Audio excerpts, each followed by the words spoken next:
We have been holding a training for trainers at TOT on the subjects of community mobilization, group dynamics, and governance with a number of objectives. One of the objectives was to ensure that the participants, who are officers, technical agricultural officers from the counties and some from the PCU, are able to understand the principles and the benefits of carrying out good community mobilization. We also wanted that at the end of it, after we are done with the training, that they understand the basic steps that one should undertake to be able to carry out a successful community mobilization. And third was that we would work with them to develop strategies for integrating community mobilization into their day-to-day work and form the assortment of committees that we require for the different project sites in the SIVAP projects. Fourth, we wanted them to also examine matters group dynamics, because the group dynamics in any group or community then affects their mobilization, affects how they get organized, and affects how they run their affairs. And we thought this is an important aspect for them to be able to come up with.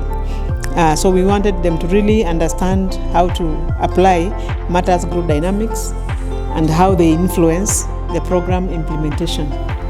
And finally, we wanted them to understand and even be able to evaluate the role of leadership and good governance in the project implementation and even the impact of the project. We've had the training from individuals from 11 counties in the SIVAP project. We've had an opportunity to just walk through with the participants through the experiences, and we've used experiential learning as a technique, taking into account adult learning techniques. It has been a revealing session. We've had to reflect on the 4 broad objectives of the SIVAP project, focusing on, the target, the 109,000 beneficiaries and the different pillars under the SIVAP project. The reason why this training had to be done is because we have had a number of projects running at the same time, and the capacities at the counties were inadequate to handle the high number of projects that begin almost at the same time. And yet for each site, we must begin with community mobilization, both at the county officials and also for the communities and their leaders. So this aspect, it is ingrained in the design of the project to have us mobilize right from the word go and continue mobilizing for different reasons, different objectives, different aspects, and even mobilize at closure of the project on how they should run their affairs when we've already left those areas where they reside. So that aspect of community mobilization is supposed to be and is expected to be part of sustainability, instilling sustainability mechanisms into how projects will be run sustainably to be able to benefit the communities for the longest time, efficiently and effectively. The importance of this training is to reflect on those guiding principles on the 3 broad areas that we've been handling this week, which is community mobilization. We've had a lot of conversation on how this is being practiced on the ground, how people are using this technique to improve on their work. And one thing that we got from the conversations is that people who are really applying this technique really helps improve on their work performance, but also engaging people.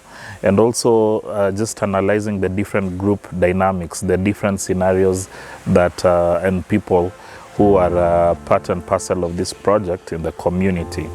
And also we've had a good opportunity to discuss the governance through the governance health check, where we've been looking at what are these governance structures, How are decisions being made? Are people owning up to the decisions? How are these principles being applied when they are working on their work?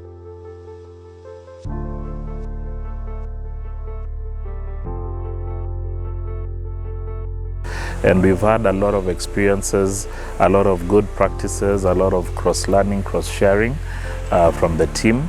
And actually right now we are at the stage of developing an action plan that the participants can use when they go back to their workstation. So they'll be basically putting their learning into action. This is a noble project. It's a project that provides an opportunity to benefit people directly, but also it's an opportunity for the officers who are involved in this project to learn from each other, learn from the best practices. And through the guidance from the national office, the PCU, we've been able to learn from other jurisdictions on how we can better improve the project. We have had a 5-day training with the participants going through both theoretical and practical assignments to enable them really understand the concepts and the experiences and the practical experiences that we are exposing them to on matters group community mobilization, on matters group dynamics, and on matters leadership and governance. It is our hope that through the action plans that each county team has developed, they'll be able to now effectively handle the large number of sites for which they have to mobilize and prepare the communities. And the output normally at the end of a mobilization is to have a community organization with the leadership in place and with the leaders understanding their roles so that they are able to efficiently and effectively run the affairs of their organizations. We want to strengthen farmers in their decision making, in their planning, in their resource mobilization, and that requires a very good strategy for community mobilization and how they can identify the good leaders to be able to run the affairs of the projects sustainably. So basically that's what we've been doing, and we are happy with the action plans that the counties have created. The training on group dynamics and community mobilization was good. At least it has equipped me with the necessary skills on how to enhance my community mobilization skills and also on how to approach the community.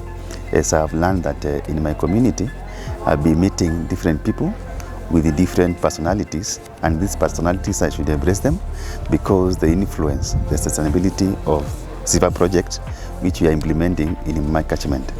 And also on the issue of good governance, I've learned that we have some indicators of good governance, like an indicator on accountability, an indicator on transparency, equity and effectiveness, and all these should be geared towards improving project performance and project sustainability. We hope that when we do the follow-ups and backstopping missions, we'll be able to see the impact of this training since we will have increased the number of staff with skills, knowledge, expertise and experience in mobilizing communities and giving them the requisite knowledge and understanding on their specific roles on how best to run the affairs of their community organizations.